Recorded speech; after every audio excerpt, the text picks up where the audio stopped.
దర్శనానికి వచ్చేవాడు కరోనాకు ముందు. ఇప్పుడు 70-80 మంది వస్తున్నారు.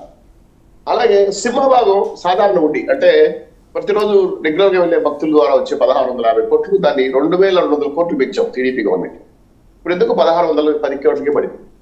సరే, లడ్డు ద్వారా కానీ, కాటేజీల ద్వారా కానీ, ప్రసాదాల ద్వారా కానీ, కళ్యాణోత్సవం ద్వారా కానీ, అలాగే రకరకాల బ్యాంకుల్లో డిపాజిట్ అయిన వడ్డీల ద్వారా వచ్చే డబ్బులన్నీ కూడా తిరుమల తిరుపతి దేవస్థాన అభివృద్ధికి ఎక్కడైతే గురుల ద్వారా సనాతన ధర్మాన్ని కాపాడుకుంటూ ధర్మ ప్రజా పరిషత్ ద్వారా ప్రచారం చేస్తూ దేశ విదేశాల్లో మన హైందవ సాంప్రదాయాన్ని ప్రచారం చేయడం కోసం చేస్తూ ఉపయోగించే విధంగా ఆ ధన వస్తు కారక వాసనాలను అప్పచెప్పారు. ఈ రోజు భగవంతుణ్ణి వ్యాపారవేత్తగా, బిజినెస్ మోటివేషన్ గా డాలర్లు ఇస్తాం. వ్యాపారవేత్తగా చేయలేదండి. ఒక్క నిమిషం శ్రీనివాస్ చౌదరి గారు, ఆయన్ని వ్యాపారవేత్తగా చేయాలా, ఆయన్ని వ్యాపార వస్తువుగా చేస్తున్నారు. అదే భగవంతుని వ్యాపార వస్తువుగా మార్చేస్తూ భగవంతుడి దగ్గర పాదాల్సింత బంగారు తీసుకొచ్చి పెట్టి తలబొత్తులు ఇస్తారట. మేము అడగలేదే, భక్తులు అడగలేదే.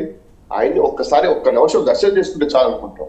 ఆయన దగ్గర నుంచి ఆశించేదే ఉండదు. మా కోరికలు తీరు స్వామి వేడుకోవడం వాడ వెంకట స్వామికి ప్రారంభించడం తప్ప ఆయన బంగారు ఇవ్వాలి, డాలర్లు ఇవ్వాలి, ఉంగరాలు ఇవ్వాలి, లేదంటే మాకు పలానా సంపదలు ఇవ్వాలి కోరుకునేవాడు చాలా తక్కువ మంది ఉంటారు నాకు తెలుసు. అయితే ఏదైతే సాధారణ భక్తుడు క్యూలో ఎంటర్ అయ్యి అక్కడ తల్లి బిడ్డ పోయే వాళ్ళు ఉంటారు, పెద్దవాళ్ళు ముసలివాళ్ళు ఉంటారు, హ్యాండిక్యాప్ ఉంటారు. క్యూ కాంప్లెక్స్ 24 గంటలు బయట కూర్చుంటారు. గతంలో టీడీపీ గవర్నమెంట్ లో పాలు, అల్పాహారం, అనేక రకాలుగా నీళ్లు, అనేక రకాల సప్లై చేశారు. నిన్న హైదరాబాద్ నుంచి బహుశా మీకు కూడా తెలిసి ఉంటా మిత్రుడు వచ్చాడు. ఏదో నాకు తెలిసినంత వ్యక్తి పైకి పోతున్నాను సార్, ఏదో ఒకటి చెప్తానని నేను చెప్పలేని స్వామి దండం పెట్టాను. పైకి పోయిన తర్వాత ఆయన బాధపడ్డాడు. ఏమంటే క్యూ కాంప్లెక్స్ సర్వదర్శనానికి పోయాడు. 24 గంటలు పెట్టారు బోర్డు. సంతోషం, పెడితే 24 గంటలు వెయిట్ చేస్తాం. అయితే 6 గంటలు 7 గంటల వరకు కనీసం నీళ్ళు లేవు. బాత్రూమ్స్కి వెళ్దామంటే గేట్ తెలవరు. పిల్లలు అరిస్తే పాలిచ్చేవాళ్ళు లేరు. మళ్ళీ బయటకు వచ్చారు. మళ్ళీ బయటకు వచ్చి చిరుదాంట్లు తీసుకెళ్ళి ఎంటర్ అవుతుంటే నీకు ఇచ్చిన టికెట్ ఆడా, ఆధార్ కార్డు ఆడని ఆయన నింపేశారు. చెప్పిపోయానండి రిజర్వ్ చేయాలంటే వాడు వినలేదండి. చివరికి ఆడెవరో భక్తుల ద్వారా చెప్పి పంపించి ఎన్నిక వచ్చామని చెప్పి దర్శనం చేసుకోకుండా బయటకు వచ్చి అక్కలేన దగ్గర వచ్చి దండ పెట్టుకుని టగే కొట్టుకొని స్వామి నన్ను క్షమించని చెప్పి కిందికి దిగి వచ్చి కాళ్ళలో నీళ్ళు పెట్టుకున్నాడు. ఎందుకు నేను మాట్లాడాల్సి వచ్చిందంటే సాధారణ భక్తుల దర్శనమే మాకు ముఖ్యం. అదే కొరవన్నప్పుడు మీరు మంగళసూత్రాలు ఇస్తేనేమి, నిర్వత్ర బంగారు ఇస్తేనేమి చాలా మంది ఆదికేశ్వర నాయుడు గారు కానీ, విజయమాల్య గారు కానీ చాలా మంది బంగారు తప్పడానికి వందల కేంద్రం ఇచ్చారు. మీరేనారు ఉపద్ఘాతం బాలరాము గారికి కొన్ని 100 కోట్ల రూపాయల డబ్బులు కాకుండా బంగారం కూడా ఇచ్చారు. అంటే రామాలయం నుంచి మేము ఆశిస్తున్నాం సార్, ఆయన ఇస్తే మాకు ఇంకో రూపాయలు ఇస్తారని. అలా ఆశించేదే వ్యాపారం అంటున్నాను. సో ఇటువంటి దుర్మార్గమైన సంస్కృతి టీటీడీ అంటే రాజకీయ నిర్జీవ కేంద్రంగా మార్చేసి దర్శనాలు, విఐపి దర్శనాలు, ప్రసాదాలు, వ్యాపారాలు చేసుకుంటా భగవంతుని అంటే మీరు శ్రీనివాస్ చౌదరి గారు, మీరు మీ కొండ మీద అవగాహన ఉన్నవారు, మీరు అక్కడే స్థానికులు కూడా కాబట్టి జనరల్గా ఇలాంటి నిర్ణయాలు తీసుకునేప్పుడు అక్కడ పెద్ద జీయరు చిన్న జీయరు ఉంటారు కదా, వాళ్ళని అడగాలిగా. అదే నేను అక్కడికి వస్తున్నాను సార్, మీరే ప్రశ్నించారు.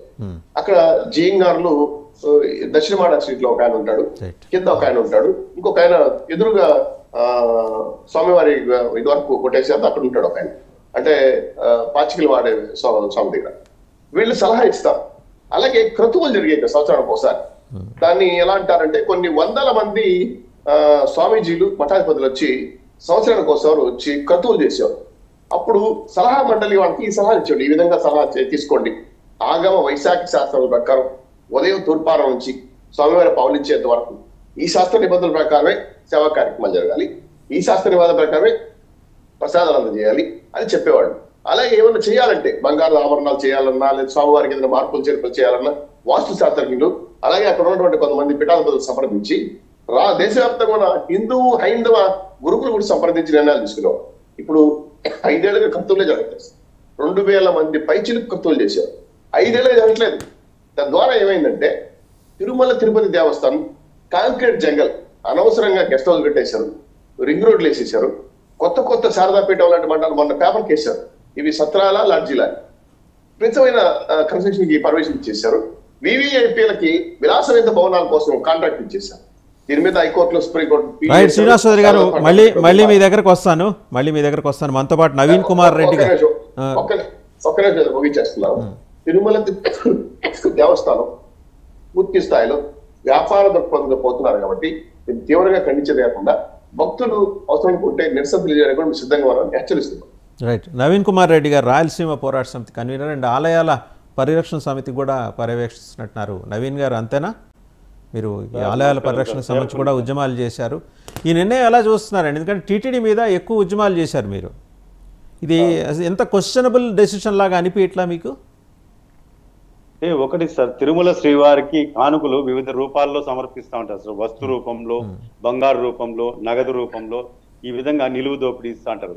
ఎందుకంటే పంట పండినప్పుడు కొంతమంది బియ్యము, ఉప్పు, పప్పు ఏదున్నా కూడా స్వామికి తులాభారం వేస్తారు. తులాభారం ద్వారా ఆ బెల్లం కానీ ఇట్లాంటి సమర్పిస్తుంటారు.